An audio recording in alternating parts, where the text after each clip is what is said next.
হারামজাদা, এখানে বসে টাঙ্কি মারা হচ্ছে।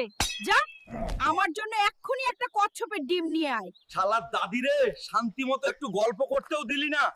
যেখান থেকেই পারি কচ্ছপের আন্ডা তো আমাকে নিয়ে যেতেই হবে। এই গর্জিলা, বাঁচতে চাইলে এক্ষুনি বল কচ্ছপ তার আন্ডা কোথায় লুকিয়ে রেখেছে, না হলে তোর আন্ডাই গালিয়ে দেবো। তুই কোথাকার হুলো বান্দর রে, ভাগ আমার সামনে থেকে।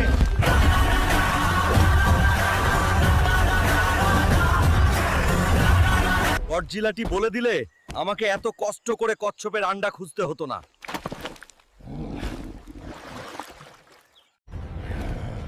কিরে পাগলু, তুই আমার আন্ডা দিয়ে কি করবি?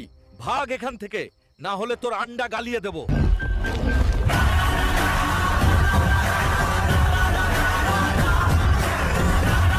দাদি, এই দেখো, তোমার জন্য আমি কচ্ছপের আন্ডা নিয়ে এসেছি। এখন এই আন্ডা ফুটিয়ে বাচ্চা বের কর, তাও প্রেম করিস না।